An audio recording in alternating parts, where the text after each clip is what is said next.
हजारो नाही तर लाखो लोकांना तुम्ही मधुमेहापासून मुक्ती मिळवून दिली आहे, तर तुम्ही ते प्रूव्ह केलंय कुठेतरी, नाही का? हो, म्हणजे अनेक रिसर्च पेपर्स आहेत, पुस्तकं आहेत. आणि मला काय म्हणायचं आहे की सगळ्यात म्हणजे लाडूची टेस्ट काय असते तर खाल्ल्यानंतरच असते. आणि अनेक डॉक्टर्स म्हणजे तुम्ही जर यूट्यूब चॅनलवर गेलात तर अनेक डॉक्टरांचे सक्सेस स्टोरीज आहेत.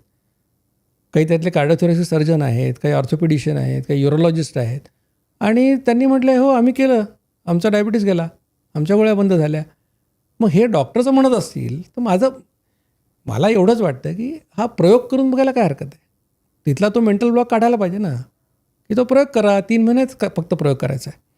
आणि 3 महिन्यात तुम्हाला रिझल्ट नाही दिसला तर तुमचा मार्ग आहेच जो आहे तो.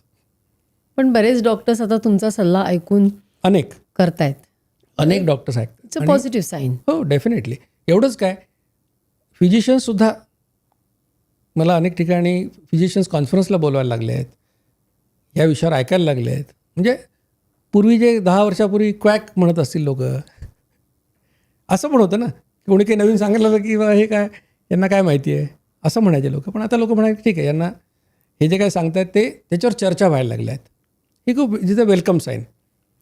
अजून एक सध्या म्हणजे मी जास्त बघते असा विषय म्हणजे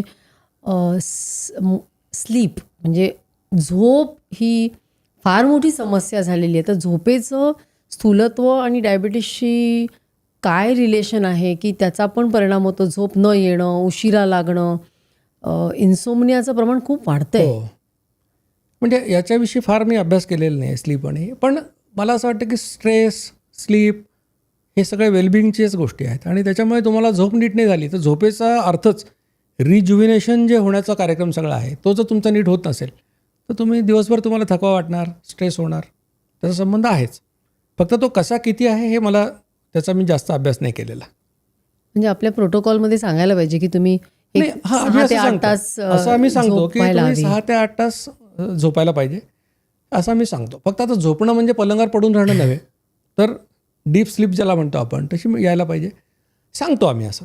फक्त काय होतं की म्हणजे जसं म्हटलं की कॅम्पेनमध्ये टँजिबल आणि ऑब्जेक्टिव्हिटी असलेल्या गोष्टी सांगाव्या लागतात, म्हणून आम्ही जनरल सांगतो की 6 ते 8 तास झोपा.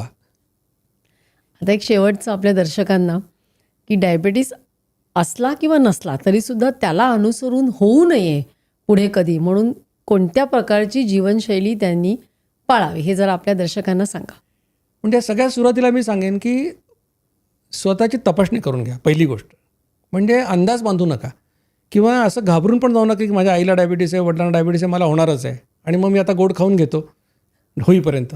तर असा तुम्ही विचार करू नका. पहिली गोष्ट HbA1c फास्टिंग इन्शुलिन, नुसतं ब्लड शुगरवर अवलंबून राहू नका. HbA1c फास्टिंग इन्शुलिन करा, त्यानुसार तुम्हाला कळेल तुम्ही non diabetic, pre diabetic, diabetic आहात. एकदा तुम्हाला कळलं की मग तुम्ही दीक्षित लाईफस्टाईल फॉलो करायला सुरुवात करा. त्यात काय करायचं तुम्हाला, कडक भुकेच्या 2 वेळा ओळखा, 2 वेळा जेवा, हा पहिला सल्ला आहे. 55 मिनिटाच्या आत जेवण संपवा, हा दुसरा सल्ला आहे. जेवणात कसं जेवायचं, तर जेवणाच्या सुरुवातीला 4 बदाम, 4 अक्रोड किंवा अर्धी मूठ शेंगदाणे, किंवा नॉन डायबेटिक असाल तर तुम्हाला फळ खायचं तर फळ खा, एखादं स्वीट डिश खायची तर खाऊ शकता. त्याच्यानंतर मोठी वाटी सॅलड. त्याच्यामध्ये नॉन डायबेटिक असाल तर कुठलंही तुम्हाला आवडेल ते काकडी, टोमॅटो, गाजर, मुळा हवं ते खा. म्हणजे एक काकडी टोमॅटो चिरल्यावर जेवढं तयार होतं बस तेवढं तुम्ही खाऊ शकता. डायबेटिक, प्री डायबेटिक असाल तर गाजर, बीट खाऊ नका, बाकी सगळं खाऊ शकता. त्याच्यानंतर तेवढीच वाटी मोड आलेलं कडधान्य किंवा 2 उकडलेली अंडी खा. आणि हे 3 पदार्थ खाऊन झाले की जेवढी भूक आहे तेवढं तुम्हाला खायचं ते खा. नॉन डायबेटिक असाल तर तुम्हाला तर मी सांगितलं आधी सुरुवातीला तुम्ही स्वीट डिश, फळ खाऊ शकता. डायबेटिकवाल्यांनी गोड खायचं नाही, फळं खायची नाही, हे महत्त्वाचं आहे. 2 जेवणांच्या मध्ये पाणी, पातळ ताक, घरी बनवलेला पातळ ताक किंवा black tea, green tea, black coffee without any flavour, कशातच गूळ, साखर, मध, शुगर फ्री टाकू नका. हे झालं डायबेटिक, प्री डायबेटिकसाठी. आणि नॉन डायबेटिकसाठी सुद्धा, नॉन डायबेटिकसाठी आणखीन 3 पदार्थ आहेत. त्याच्यामध्ये 25% दुधाचा पातळ चहा किंवा कॉफी, त्याचबरोबर दिवसातून एकदा शहाळ्याचं पाणी किंवा 1 टोमॅटो जास्तीत जास्त, एवढं तुम्ही घेऊ शकता. हे झालं आहाराबद्दल. आणि त्याच्याबरोबर व्यायाम सांगितलं आहे की 45 मिनटात 4.5 किलोमीटर चाला. एवढं तुम्ही जर केलं तर मी तुम्हाला खात्रीने सांगू शकेन की तुमचं वजन कधीही वाढणार नाही, तुमचं पोट सुटणार नाही आणि तुमच्या घरात कोणालाही डायबिटीज असो, तुम्हाला कधी डायबिटीज होणार नाही आणि आयुष्यात कधी डायबिटीजचं औषध घ्यावं लागणार नाही, ह्याची तुम्हाला मी खात्री देऊ शकतो. हे करा. आणि दुसरं असं पण सांगेन की अभियानाच्या माध्यमातून आम्ही देशामध्ये 14 ठिकाणी मधुमेह मुक्ती केंद्र सुरू केलेत. त्याच्यामध्ये महाराष्ट्रामध्ये जर बघायला गेलं तर नागपूर, पुणे, नाशिक 3 ठिकाणी रोज चालणारी सेंटर आहेत.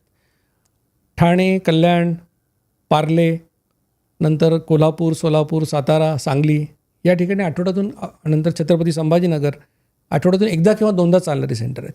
आणि मी तुम्हाला सुरुवातीला सांगितलं की हे अभियान पूर्णपणे मोफत आहे. म्हणजे सुरुवातीलाही मोफत आहे आणि शेवटीही मोफत आहे. म्हणजे असं नाही की आत्ता तुम्हाला मोफत आहे नंतर 4 महिन्यांनी पैसे मागतील, असं होत नाही.